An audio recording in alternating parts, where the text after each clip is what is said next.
And we have about 20 minutes worth of record time. So, all right. So I'm sitting here with my dad, who is apparently very cool, wearing his sunglasses.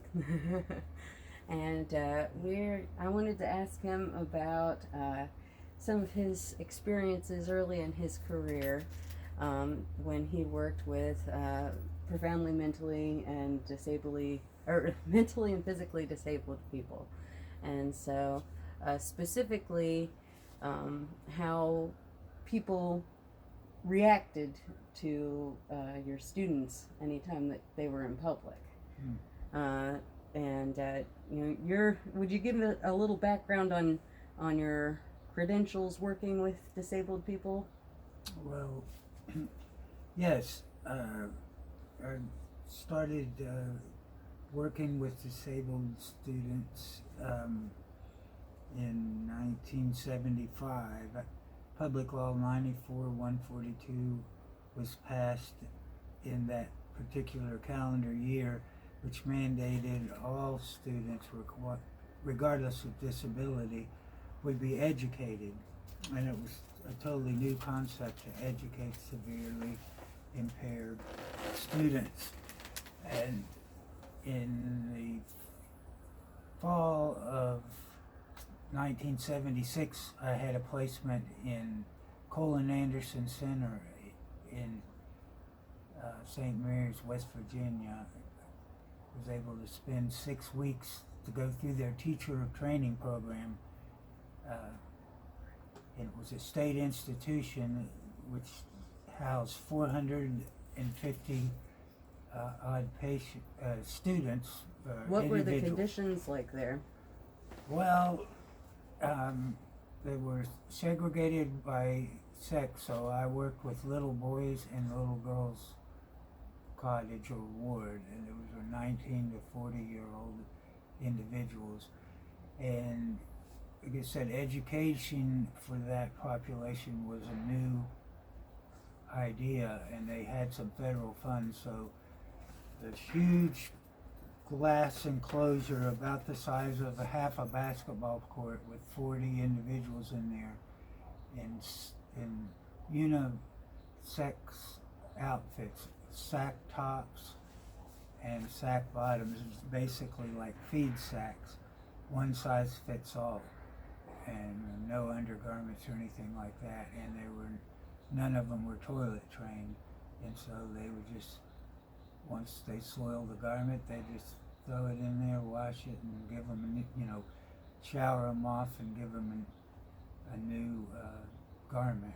No even try for toilet train or anything like that. How frequently would they be cleaned off? As frequently as somebody complained, or there was like a mess that was kind of gross or something like that.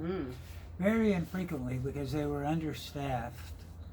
And what struck me was that the only thing that those boys had to interact with was a television set, and so they all were self-stimming and stuff because they didn't have anything to do. None of them watched TV, and so you put 40 young folks in there all together with nothing to do. It's a recipe for disaster. So our job was to try to do some teaching, and there were 9 of us that were sent up from West Virginia Wesleyan College, and the director of the institution was the father of our professor, and so she got us an in going up there. And a perk was that we would get credentials that we could actually teach in a institutional setting in just a 6-week course. And so I learned such things as they would put a 35-year-old man, and I had a bug in my ear with a psychologist listening in and coaching me, and so I would hold up numerals.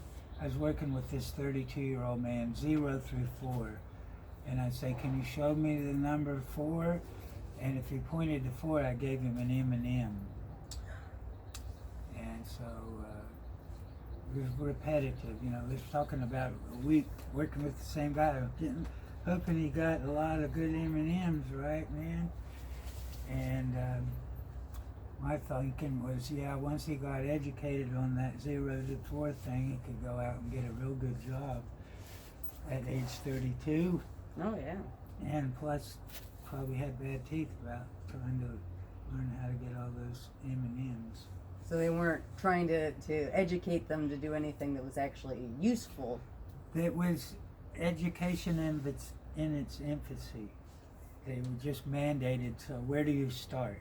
Well, these guys don't know their numbers, they don't know their letters, they don't know how to read, they don't know how to write. Most of them don't know how to talk, some of them have hearing issues, a lot of them are cortically blind, and those types of issues. And so, you know, the traditional setting is you start out and you teach them the ABCs and the 1, 2, 3s. So they were just doing what they always did, huh? And yeah, and it was funny when I taught for 30 years and ended up in high school, and the year after I was replaced by a preschool handicap teacher at the high school setting. That's what she started them out learning was their. Yeah. So the education of our severely disabled children has not necessarily gotten much better. No, that wasn't my point. Was what I was teaching them on their grade level. It's just like there's not a lot of trained people, and you learn through experience. So there weren't a lot of people in it. It wasn't like a hit priority where the county would go out and look around for years to find a good replacement. They just got somebody that would take the job, and the person was used to working with preschool disabled people, and so they were just teaching what they knew. Right. Which the things had changed, and you were to teach them on the age appropriate level, and I had modified my curriculum to that, you know, given my experience, but point being, it wasn't generalized to everybody. The standard or the way of educating has evolved, but the care that's taken in staffing to ensure that all students get that level of education is questionable. Well, the reason I was sent there was that they had mandated education, but there was nobody qualified to teach. So I was in a program at West Virginia Wesleyan. They put 9 of us in there to work as teachers of severe and profound, and to give us experience in that area and learn how to teach. And so when I went to that institution, what I looked at was I learned exactly what not to do, and what, you know, if I had average caseload 7, 8 students, you never put them all in a big group with nothing to do. They had to have tactile interaction, they had to have visual stimulation, auditory stimulation, some social interaction, and some things of that nature. So it was a wonderful experience. But this was all stuff you figured out yourself. It wasn't something that you had been trained to do, correct? Right. Well, I saw what things not to do, and quite quickly. You just had to figure out what worked on your own, trial and error, right? Right. The county that you knew what didn't work. The kids that I started with, the class was 8, severe and profound, and there was 2 7-year-olds, a 13-and-a-half-year-old, and a 16-year-old. These children had never been to school before. The 13-and-a-half-year-old had never had any shots, any follow-up shots. Jeez. And his legs were contractured in the form of the closet that he had been raised in.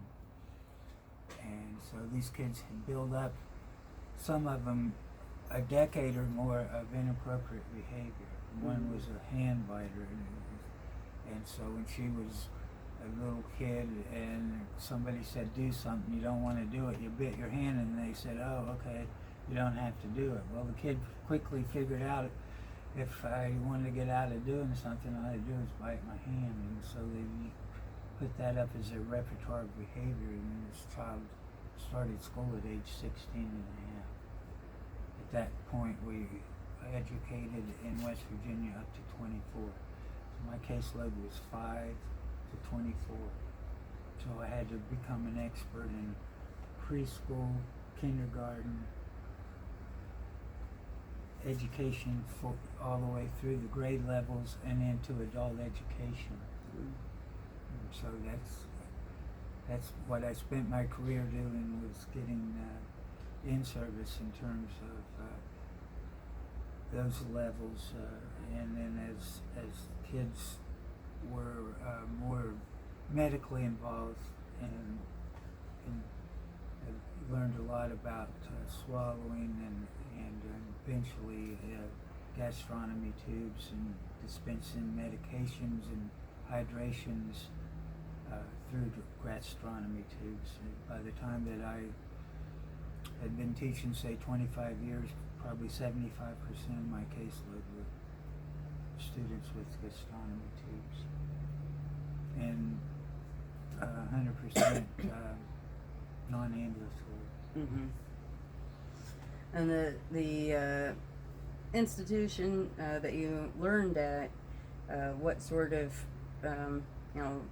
with the kids that were there, what happened with them after the institutions? Well, in 1988, I was there in 75, 76. In 1988, mandatory deinstitutionalization, so they went back to their home counties. And some, a big influx. Some counties got like 8 severely and profoundly impaired students in their county. Our county received 2 because we had a good school system that was keeping them in the community. But to me, when I was there in 75, I equated it with like the segregation I grew up in the South, where we had black folks on one side of the tracks and white folks on the other, and school was the same way. It was totally segregated, and that population was totally segregated into an institutional setting.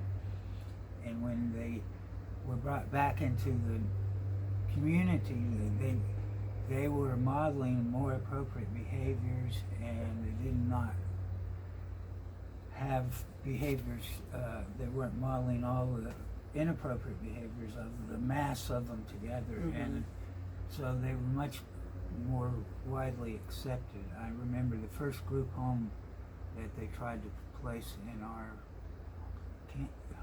hometown of Buchanan, community outrage, and they did not allow it to come in. Once finally came in, they generated jobs, and you don't even notice them anymore. Got 2 very active group homes for severe and profound in the community, and the students have integrated well, or the adults or whoever are there. But just as in when you had situations where there was some lack of acceptance with segregation, when we had integration of the black and white population, there was similar situations when I started in 78 and took my students into the community. I was hassled on several occasions, and had the one fella say, "What in the heck are you doing bringing your kids out like that, mister?" And I'm like, "What do you mean kids?" So these are my students. And they're like, "They let people like that go to school these days? You get them people back in there and shut the door, mister." But now it's really, special education has a special meaning to me. Like Special Olympics, you see all the activities, and you see people with disabilities integrated in all activities and all places, in this public pool, whatever, and they're out there just living their best life just like the rest of us.